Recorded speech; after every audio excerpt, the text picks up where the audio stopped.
Right then, Simon. Dino, he's gone. About an hour ago, we're filming this at 2:30 on Sunday. He's literally gone an hour ago. I'm heartbroken, mate. Personally, I'm absolutely heartbroken. I mean, it's just what do you say? What are your initial thoughts at the moment as it stands? It's a weird one. I think it's been coming. Probably, I'd say. I think it shouldn't be a massive shock to anybody with the recent results and how we've really performed over the last few weeks. But I don't know. I suppose because of the job he's done and because of how loved he is by the fans, I suppose it's still a bit of a shock one. And I suppose it's just sad, really, isn't it? It is sad. I think that's the main emotion for me. Just because on this channel, I think a lot of people would obviously know if you do watch the channel regularly that I was always, and you were, a big advocate of Smith. We absolutely loved him. I think I've met him a couple of times. I know you have as well. He's genuinely just a really, really nice fella. And I think you could relate to him so much because obviously he's well documented. He's a Villa fan. Been to Villa in the past as a fan, etc. But he's just genuinely a really, really nice fella. And for me personally, I haven't really had that before with a Villa manager. I started going home and away sort of, I don't know, a couple of years into the Championship. And he's my favourite manager ever, obviously, because he's the only sort of one that I've actually quite liked. Especially throughout, like, it's weird a manager leaving and me still liking him rather than it turning sour at the end. I know it's divided in the Villa fan base, but he's just such a nice fella and a genuine bloke. And I really, really wanted it to succeed for him, but it just hasn't, has it? No, I mean I was absolutely desperate for him to turn it around on Friday. I was absolutely desperate for any kind of victory just to sort of calm things down again because I think, as you say, he's a manager that we as a fan base can connect with, and we haven't had that for quite a long time before Dean. And so I think whenever he was going to leave, I think it was going to be tough for the supporters because obviously we've been on such a journey with him. Obviously, we went through the bad times, under Lambert, McLeish, etc., and then we ended up getting relegated. And I just think it was the start of the new era, wasn't it, under the new owners? And he led us promotion, he kept us up, he took us to a cup final, and gave us some really, really happy memories. And so I think whenever it was going to end, it was going to be sad for us. It's a hard one to put into words, isn't it? Yeah, absolutely. I think he's definitely given me some absolutely unbelievable memories. Like I said, started following Villa under Bruce, home and away, and just under Dino, that promotion season in particular was just absolutely incredible. I don't think we'll ever have anything close to that again. If we do get into Europe, that's great, but just the way in which we got promoted, that looking like, we were mid-table, probably not going to make the playoffs, it's another write-off season, we'll go again. I remember me saying halfway through that promotion season, this season's a write-off, we'll go again next year. That promotion run, sort of March onwards in 2019, the bloke absolutely turned it around, and I'll be forever grateful for him to getting us promoted that year. Some unbelievable memories. 10 wins in a row, whatever division, is incredible. The way we got promoted as well in the playoffs, beating local rivals West Brom, that was probably my favourite memory of Dean Smith, that West Brom away game. Obviously the playoff final, incredible. What an experience. But that playoff semi-final against West Brom where we won and he came over to the fans and he was just saying one more. That is one of my favourite photos. I'll put it up on screen now.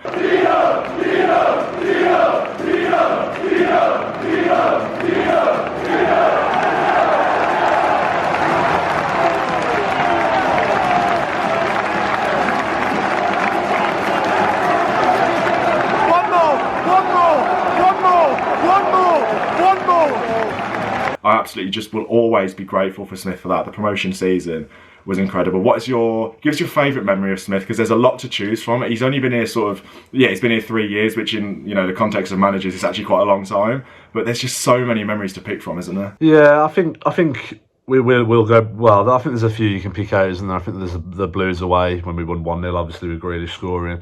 That was pretty poignant. Albion away, as you've mentioned, and then obviously the playoff final. And then moving into the Premier League, obviously, I think that first home game against Everton under the lights at Villa Park, I think that was a memory that Villa fans will remember for a long time. And then, obviously, it's been difficult for us fans because obviously the best sort of time of Smith's era probably has come in the season when us fans haven't been able to attend last season.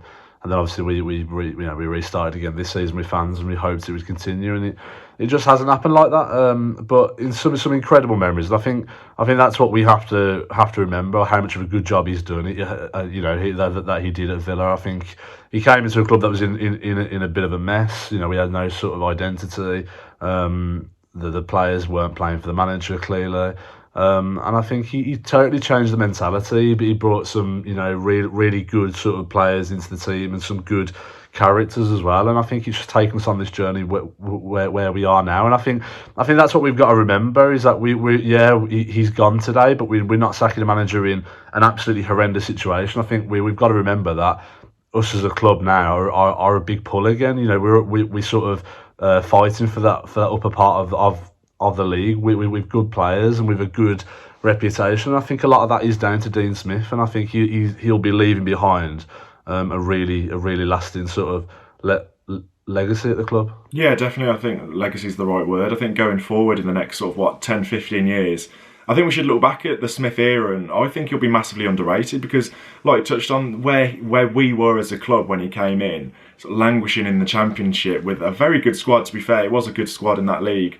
But what he did, he stabled us and he's kept us stable in the Premier League. What he did, like you said, with the season with no fans, beating Liverpool 7-2, beating Arsenal, penultimate game of the season, keeping us up. It was absolutely fantastic. And sort of what he's done for players individually as well. He's a fantastic coach. I think look at pretty much all the players have improved under him. Esby Concery's brought him in from a pretty much nobody Championship player. I hadn't heard of him when he first came into Villa, and look at him now. He's a starting centre back. He's absolutely fantastic on the edge of the England squad. Jack Grealish as well. When he first came in, when Smith first came in, Grealish was absolutely nowhere near the player he is now. And Dean Smith, not single-handedly, obviously, but he's created him into a £100 million player. So look, I don't think Smith will be short of offers. I think I was speaking to you at Southampton. If Smith did go, where would we go? What job would he sort of get? And I think there'll be Premier League clubs looking at him, no doubt about that. He's a great manager. He's proved that. Absolutely, he has proved that.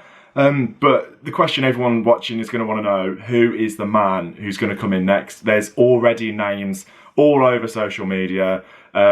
Steven Gerrard for me, no. I mean, this clip will come back to bite me when we do get Gerrard and he takes us into the top four in a few years. But for me, on the face of it, Gerrard I don't think would be the right option. I've seen Hasenhüttl mentioned, who I do think actually is a very good manager, quite underrated because Southampton's squad isn't great. I think they've lost 9-0 a couple of times. They kept him and now he's proven his worth. He's a great manager. I said to you yesterday as well, the Danish manager, no idea too much about him. But who are the names that stick out for you? Who are the obvious options? I'll be honest. I don't think there are any obvious options, and I've been saying it for weeks to you, obviously off camera, that it's my biggest worry is that if we get rid of Smith, is that where do we go to next? As a fan, I suppose there isn't any options to me that really scream, oh yeah, he'll be the next Villa manager. But then I suppose it's not my job to find that manager. I mean, I have a hunch. I think Villa are really sort of on the data analysis side of things, and I think we'll probably get some sort of coaching who we probably don't know much about. But highly rated at sort of like coaching at sort of like a tactical level and sort of like a data analysis level. I think it'd be like a left field appointment who we don't really know much of personally. I mean, you're talking about managers who we really know, and I don't know. I'm sort of scratching my head. You're talking about Gerrard, but then do we really know if he's that good of a coach? I mean, he's been at Rangers, which is, let's be honest, has been a one-horse race in Scotland the last couple of years. You look at Graham Potter at Brighton, but would he leave Brighton now?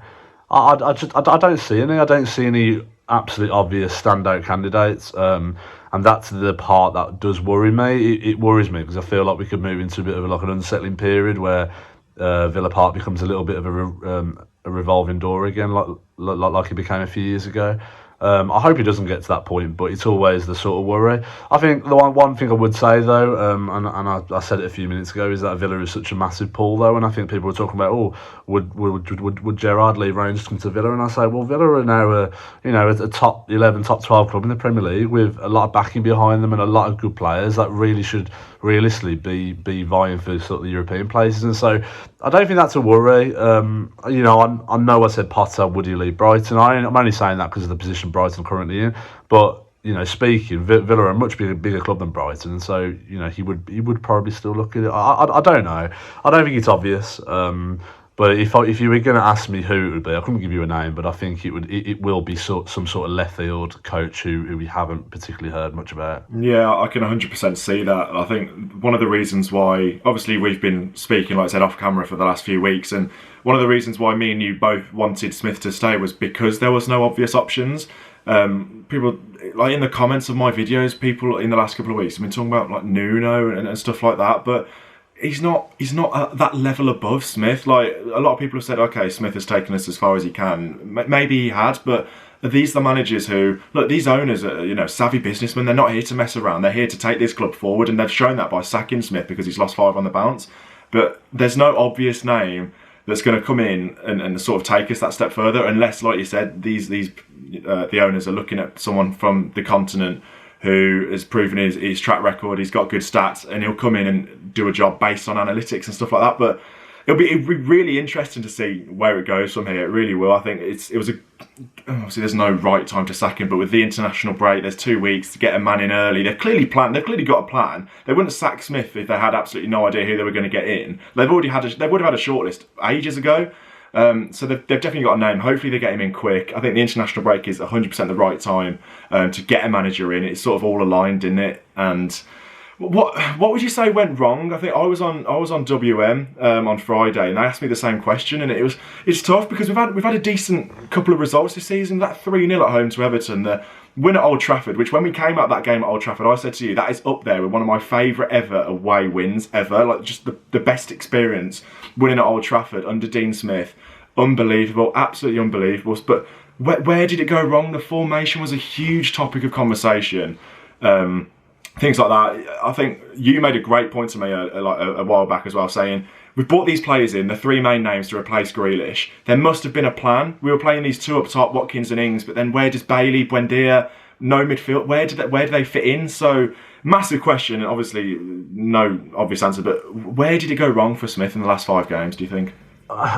See, I think it's been a lot longer than the last 5 games. I think it's been a chain of events which have occurred personally, and I don't think anything catastrophic has happened. And I don't think we've particularly been absolutely horrendous. Like we've not been on a crazily horrendous run, which sort of leads to a manager sacking. But I think it's been a chain of events, and I think it goes back a long way, even before this season. I think it goes back to probably sort of the turn of the new year last year when it was behind closed doors.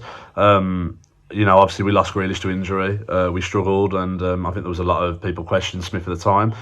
And I wonder whether they had a bit of a different opinion at the board level to managerial level. Obviously Smith was quite happy and content to finish 11th, as most of us fans were, I think. But I do wonder whether the owners maybe thought that, well, with the start to the season we had, we sort of looking to finish in Europe. I don't know. I'm just sort of throwing that out there. And then obviously it comes to the summer, we lose Grealish.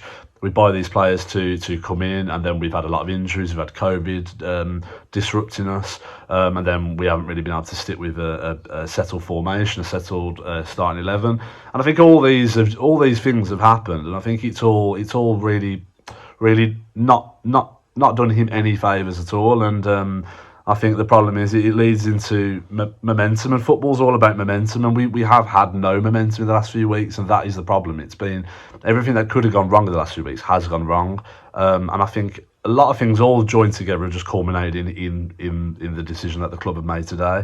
But I don't know. I think it goes back a long way personally, and I think the owners will probably be looking at the latter end of last season thinking, well, that wasn't good enough either. And I saw a stat the other night saying we've lost 18 matches in this calendar year, which is pretty poor. It's half of the whole season, which is really bad, obviously. But I don't know. I had it in my mind he'd always turn it around, and I think I do feel sorry for him in a way that we've never been able to get our best squad out this season. We've never had our best 11 out because of injuries and COVID, etc., etc.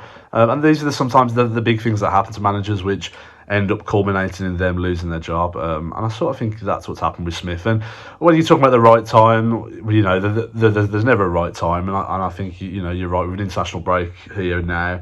It gives the new manager 26, 27 games to come in and try and turn our season around. And I suppose it's the right time if you're going to make the decision.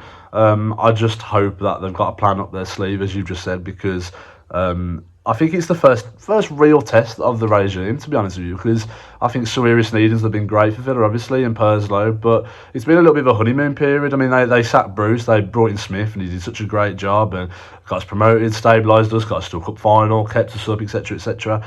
But now is really the first real test, isn't it? And it's the test whether they get this managerial appointment right.